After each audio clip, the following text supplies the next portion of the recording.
Hello, welcome to Talking Europe. It's up to us to make the Franco-German engine stronger than ever. Those were the words of French President Emmanuel Macron when he congratulated Friedrich Merz on becoming Chancellor of Germany. But Merz's own political engine had a slight problem. In an unprecedented upset, he failed to win the backing he needed from the German parliament in the first vote on his chancellorship on May the 6th. Then subsequently securing the majority he needed in the second vote later the same day. The following day, Friedrich Merz made Paris his first foreign visit, followed by Warsaw, and that raised hopes that the somewhat bumpy relationship that Macron had with Merz's predecessor, Olaf Scholz, might now give way to something a bit smoother. Well, with Europeans marking Victory in Europe Day on May the 8th, 80 years since Germany's surrender in World War II, this also seems like a fitting time to consider what a Franco-German reset could mean for Europe as a whole. To talk to me about this, I am here with German Conservative MP Andrea Wechsler, who is from the same party as Friedrich Merz, the CDU.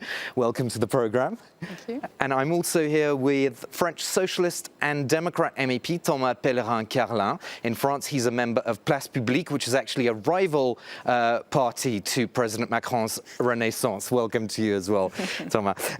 Andrea Wechsler, I wanted to get your thoughts on this day of drama in the German parliament. You know, a lot of commentators said that Friedrich Merz looked kind of fragile because he had to have two votes, and even on the second one, not all the members of his coalition voted for him. Do you think that's true? It's just a hiccup that will be forgotten?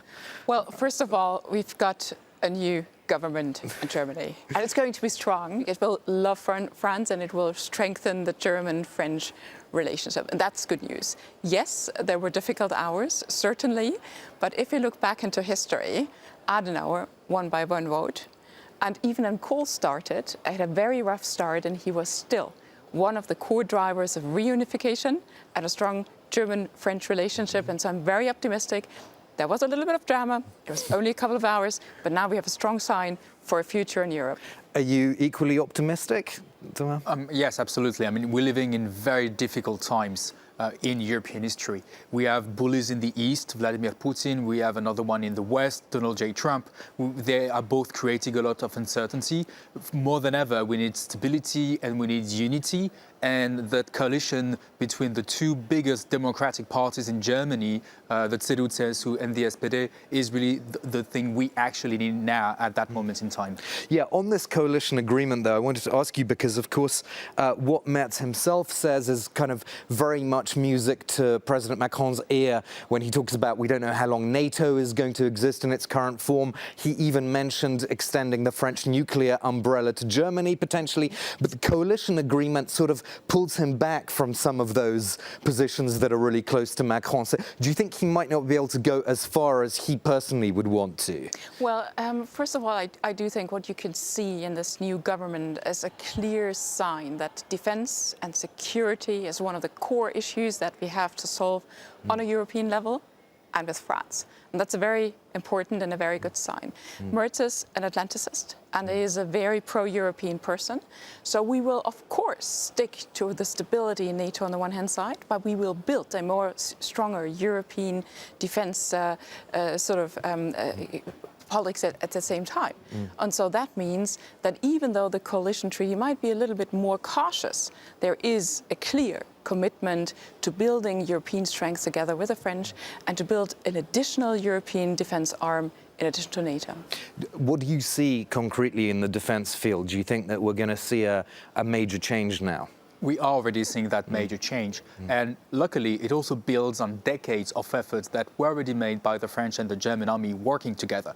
Let's remind ourselves that here in Strasbourg, we currently have a unit that is made of both French and German soldiers training together, being also deployed together. Then at the industry level, I was recently on a visit to a French industry company called KNDS, which is not French, it's Franco-German. And it is an example of how intertwined we are. The thing we need to understand when it comes to defense is what are we fighting for? What are we defending? We are defending the survival of European civilization and European democracy in the 21st century. We have foreign enemies, obviously, Trump and Putin, but we also have internal enemies, AfD in Germany, Rassemblement National, in both France and Germany that want to overthrow democracy and overthrow the way of doing democratic politics. And that will be extremely helpful to make sure that we are united and that we provide stability to ensure that we can remain democracies in 2027, in 2029, and for the entire century.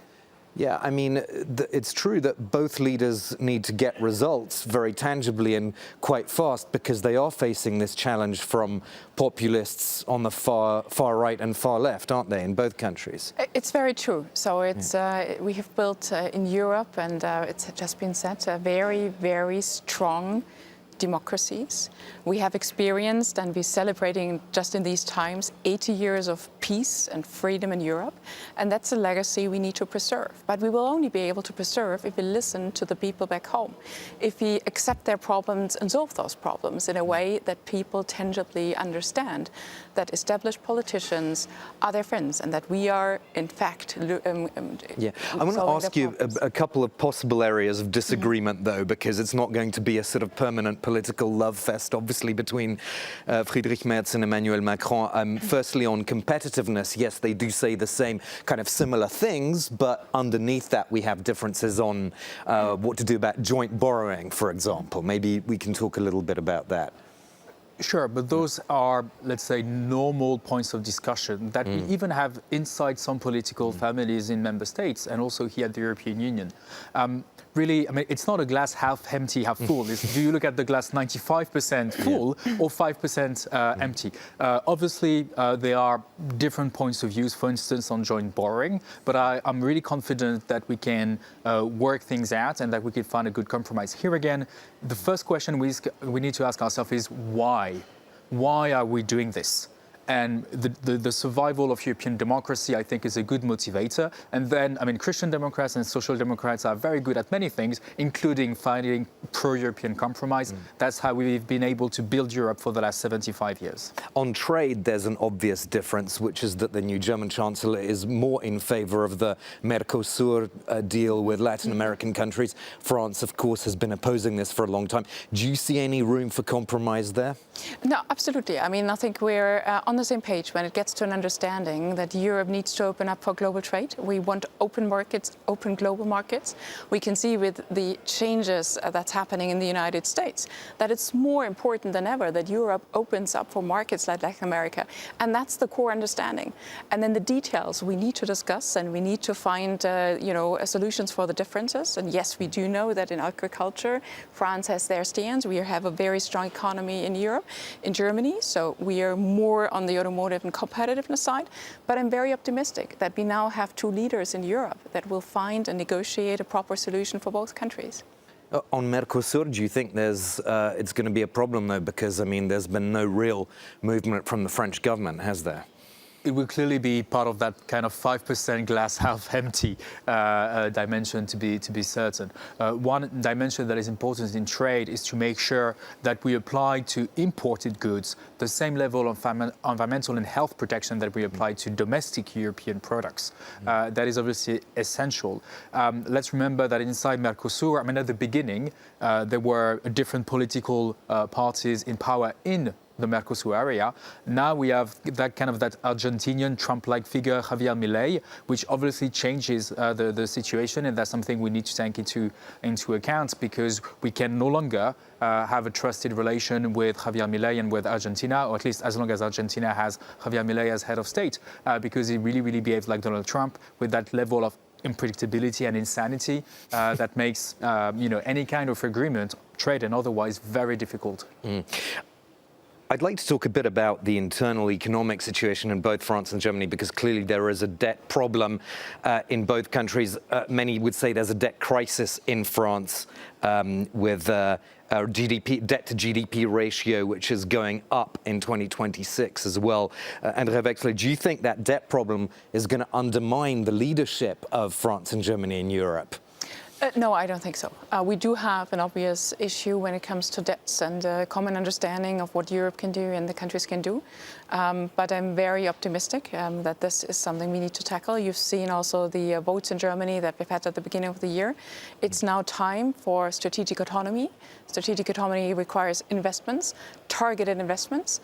And I believe that when we join forces be it in defense, be it in competitiveness, when we do have joint sourcing, joint procurement also ongoing in the European Union. This is the synergies, the efficiency gains that we need, and I think collaboration also on these issues will be able to help sorting out these issues. Is France the sick man of Europe economically now?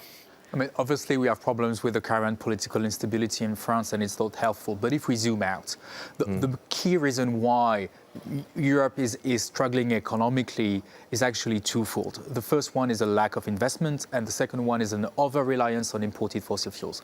On lack of investment, we need to learn from one another.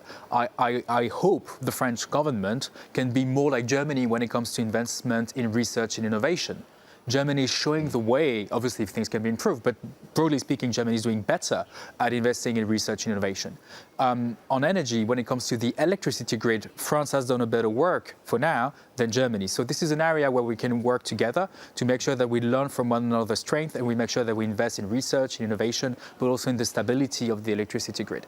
When it comes to fossil fuels, obviously there is always that big nuclear debate, but let's remember that the first energy consumed in both France and Germany is oil, and the second one is gas. And both of them are outrageously expensive, and they are coming from countries like Russia, like Iran, that want to destroy our democracy. We need to be able to produce cheap energy at home, and that primarily means making sure that we have renewable electricity, renewable heat, electricity grid, battery storage, heat storage. On all those areas, we should and we will work together to make sure that we provide cheap, renewable, affordable and secure energy for our industry, but also for European families. Yeah, and obviously energy autonomy is one of those areas that the French and German governments will be looking at now that Friedrich Merz has become the Chancellor of Germany. We'll leave it there. I'd like to thank both of my guests, Andrea Wexler and Thomas Pellerin-Carlin. Thanks for watching this show here on Talking Europe.